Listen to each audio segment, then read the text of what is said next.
Hello, welcome to our good morning wake up and stretch.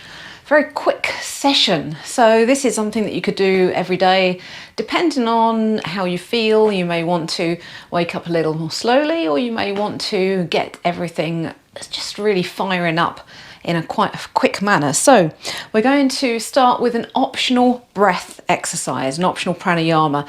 Now this is referred to as Kapalabhati, which means shining skull breath. Now it's intended to get the system fired up.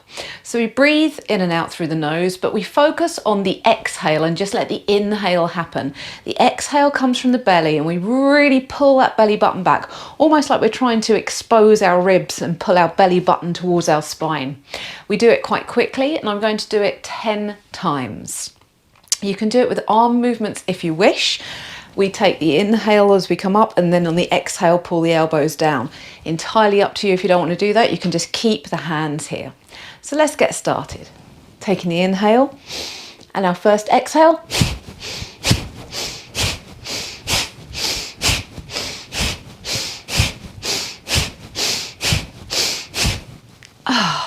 Okay, so everything should get a little fired up. May cause you to have a little bit of a nose leak, but have a tissue ready.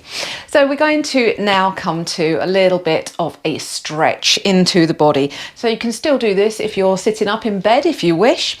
We're going to allow for ourselves to find that length through the spine. Inhale, reach the arms up. And if you want to, we can interlace the fingers, push the palms up towards the sky. So really finding that length through the spine.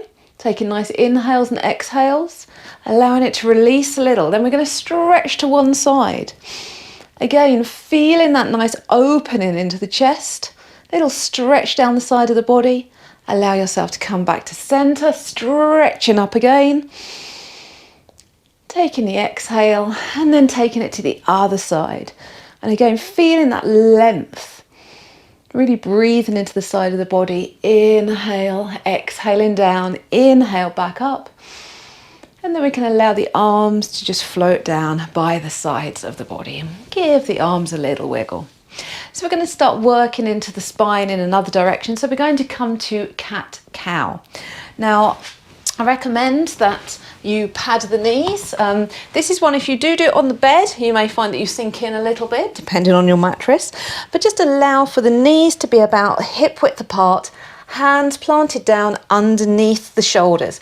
If we've got any carpal tunnel type issues, have them a little further forward, or you could do this seated with the same spine movement. So spreading those fingers out, we're really going to push the feet and the shins down, the hands down. On the inhale, allow the sit bones to lift, let the belly drop down, chest shines forward, head looks forwards. Exhale, sit bones start to point down, drawing that belly button towards the spine, looking towards that belly button. Inhale, reversing that movement. Exhaling. Now I'm going to do about 5 or 6 of these, but if you want to carry on because it feels nice, then please do. This is just a suggestion. You can adapt the routine to what works for you every morning. So taking a few more of these. Nice inhales and exhales.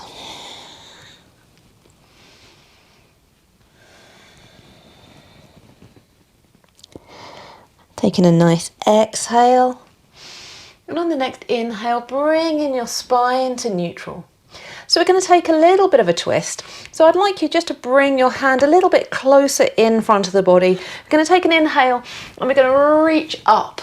Now if it doesn't feel good in the shoulder, reaching all the way up, we can reach almost all the way up or take hand hip. Taking a nice deep breath here, keeping a little bit of engagement through the belly. Exhale, taking the hand back down. This time we're going to place that hand closer to the center. Inhale, floating up with the other arm. Keeping that breath flowing, keeping that little twist through the spine. Keep pushing down into that hand. Exhale, hand comes down. We're just going to allow the hands to walk forwards a little. And we're going to come into what's referred to as puppy pose. So we can tuck the toes under, get a little stretch through those feet. Exhale, draw the hips back. Now I'm going to recommend that you keep navel to spine engaged, but feel that length through the spine. Inhaling, exhaling.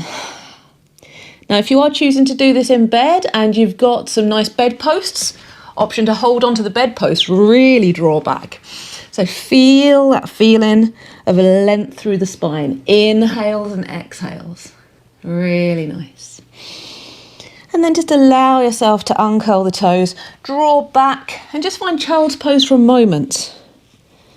So even though it feels like we're not doing any stretching here, it's just allowing for that spine to get a little stretch once again. Take a few breaths here. Noticing our energy levels this morning.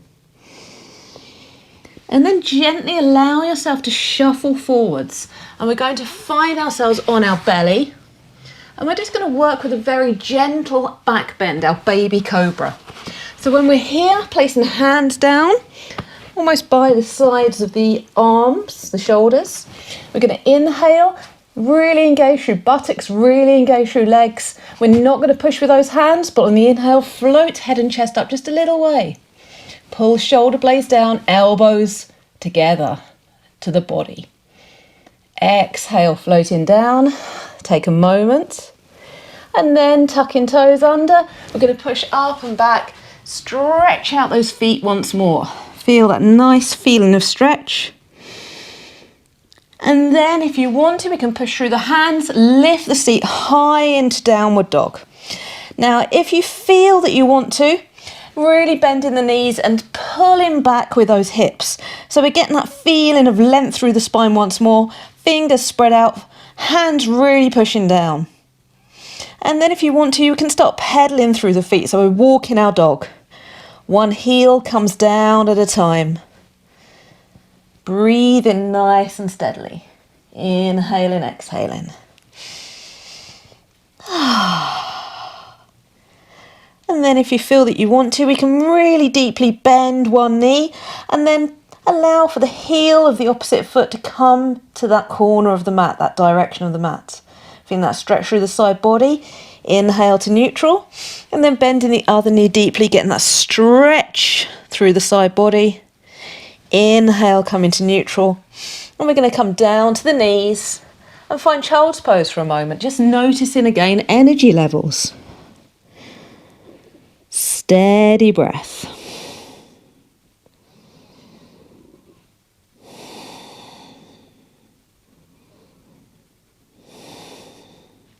And then allow yourself to gently come up, floating up. You can uncurl or you can hinge up. And we're going to come to a kneeling position. If kneeling isn't comfortable for you, just allow yourself to come to a seated position. So we're going to work into a twist. So we took a little twist in our adapted version of thread the needle. So we're going to take a little twist now. So navel to spine engages, floating those arms up, softness in the shoulders. Exhale, twist into one side. Now when we're here, keeping that navel to spine engaged, grow long through the spine. Inhale, float to center. Arms reach up, exhale, take it to the other side. Again, softness in that spine. Feeling that strength, but that softness around the spine, sorry. Inhale, reach to center and allow the arms to float down. So we've come to the end of our brief morning practice. Just a few poses you may want to adapt, you may want to use in the morning just to get the body really going. The breath exercise, our Kapalabhati at the beginning, is optional. Downward dog is optional. So just to change and adapt to see what suits you. Should take under 10 minutes. So it's just a nice way of getting a little bit of stretch, getting a little bit of movement through the whole of the body. And apart from the downward dog, it can mostly be done on your bed if you do wish to. Thank you very much. Namaste.